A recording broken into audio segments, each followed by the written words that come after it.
अस्सलाम वालेकुम वीवर्स, उम्मीद है कि आप लोग सब खैरियत से होंगे और आपके परिंदे भी खैरियत से होंगे। गर्मियाँ स्टार्ट हो चुकी हैं, शदीद गर्मियाँ हैं। अभी एक डेढ़ हफ़्ता और भी पेशन गोई है कराची में।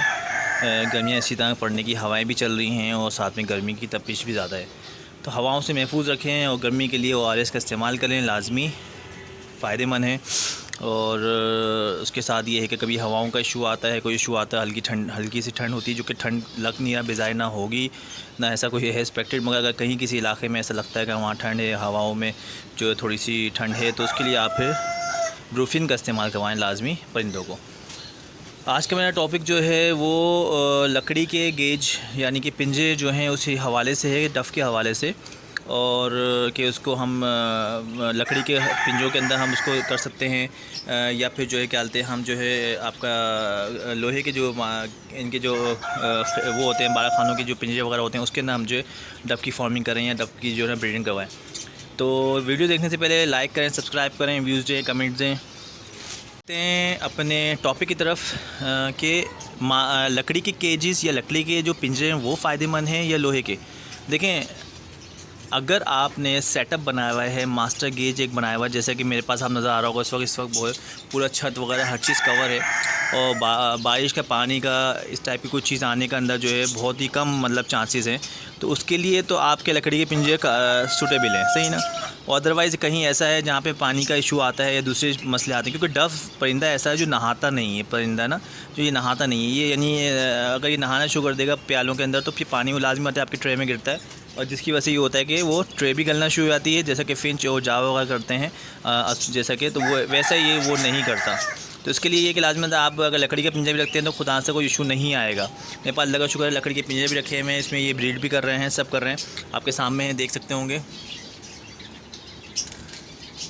तो ये तमाम और उसके अलावा भी मैंने और पिंजरे भी और ऑर्डर पे मैंने बनवाए हुए हैं, और भी इंशाल्लाह ऑर्डर पे पिंजरे बनवाए हुए हैं, वो और भी आएंगे अभी, ये सारे पिंजरे दिए हुए हैं। क्योंकि असल में इशू देखें इसमें दो चीज़ें, एक तो ये होता है कि अगर आप शौकिया कर रहे हो तो भाई आप उससे अच्छा ये है कि आप लोहे का पिंजरा ले लो, क्योंकि ये सेल आउट भी हो जाता है, ये निकल जाता है, ये आधे से ज़्यादा कीमत में निकल जाता है। अगर आप 10,000 का पिंजरा ले रहे हो 12 खानों का, वैसे जो अब नहीं है, अब तो खैर 15 या 20 18,000 के उस पर चले गया। अगर आप 15,000 का भी लेते हो तो आराम से ये 10,000 का आपका 12 खानों का पिंजरा चले जाता है यूज़ हुआ हुआ भी।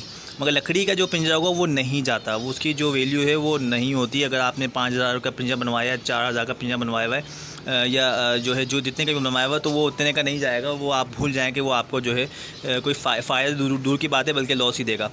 तो इसलिए जहाँ अगर आप घर में एक शौकिया कर रहे हैं तो उसके लिए तो ये कि आप 12 खानों का पिंजरा लें, उसके अंदर डफ़ की पेयरिंग करें।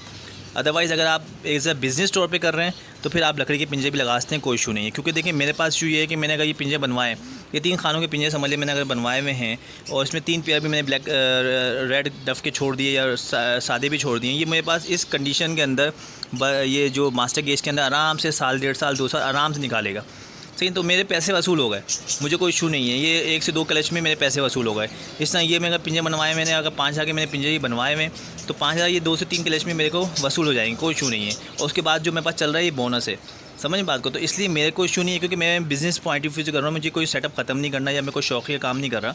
जो काम ये कर रहे हैं बिज़नेस पॉइंट ऑफ व्यू कर रहे हैं उनके लिए बेस्ट है, कर सकते हैं, सस्ता है, डफ़ नहाती नहीं है, लकड़ी ख़राब नहीं होगी, बारिश का पानी या किसी तरह का भी पानी इसके ऊपर नहीं पड़ना चाहिए, इस चीज़ का ख्याल रखें, तो ये आपका लॉन्ग टाइम आपको ये चल सकते हैं, सही है ना। बस उसकी हाइट और वो सब जो भी है उसके हिसाब से आप जो 12 खानों का पिंजरा होता है उसी हिसाब से आप बनवाएं तो ज़्यादा बेहतर है। अदरवाइज़ छोटा कर देंगे तो फिर उनके लिए इशू आएगा, वो ब्रीड सही से नहीं कर पाएंगे, सही ना। क्योंकि डफ़ के अंदर ये होता है कि जब वो डिस्टर्ब होती हैं तो वो ऊपर की तरफ उड़ती हैं, ऊपर की तरफ उड़ती हैं तो ऊपर की जो इसके जो छत होती है, इसके आपका जो ये पिंजरों की जो छत होती है उससे जाकर टकराती है, ये थोड़ी सी हड़बड़ा जाती है। तो इसकी अगर छोटे आप हाइट में अगर ज़्यादा नहीं रखोगे तो इसके लिए उड़ने के लिए, उसके लिए दूसरी चीज़ों के लिए इसकी प्रॉब्लम आएगी। तो इस चीज़ का ज़रा ख्याल रखें, ज़रा लंबाई में बनाएँ, 1 बाय 1.5 का इसकी हाइट जो कम से कम 1.5 तो लाजमी होनी चाहिए। इस टाइप का पिंजरा आप बनाएँ तो इंशाअल्लाह देखिएगा ये आपके इस पिंजरे के अंदर भी ये ब्रीड करेंगे और इनको कोई इशू नहीं आएगा। तो इस तमाम चीज़ों को देखते हुए आप कर सकते हो। अगर as a business point of view से कर रहे हो, सेटअप अच्छा बनाया हुआ है, कंट्रोल किया हुआ है हर चीज़ को, पानी का इशू नहीं है, तो बेस्ट है लकड़ी का पिंजरा आप जो आप वो कर सकते हो। और अगर आपके पास पानी का इशू आ रहा है, गली में आपने डाला हुआ है, बाहर धूप में या ऐसी जगह रखा जहाँ हवा भी लग रही है, सब लग रहा है, सब इशू हो रहा है, तो फिर आप लोहे का गेज लेके उसके अंदर आप उसकी पेयरिंग करो, उसके अंदर ब्रीड करवाओ, ज़्यादा बेहतर है। तो काम दोनों से चल सकता है, मगर कंडीशन के ऊपर है कि आप किस कंडीशन और किस चीज़ के लिए आप उसको यूज़ करना चाह रहे हो। अगर आप बिज़नेस पॉइंट ऑफ व्यू कर रहे हो तो बेस्ट है, अगर आप नहीं आप शौकिया कर रहे हो तो सबसे अच्छा ये कि 12 खानों का पिंजरा लो, 8-6 खानों का पिंजरा लो, जो भी लो लोहे का लो, और उसको ये जो तीली वाला जो होता है इस टाइप का ये ले, और उसको जो है क्या कहते हैं यूज़ करें। तो मेरे ख्याल में आई थिंक काफ़ी हद तक आपको बात समझ में आ गई होगी कि ये दोनों चीज़ों के लिए यूज़ कर सकते हैं, कोई इशू नहीं है।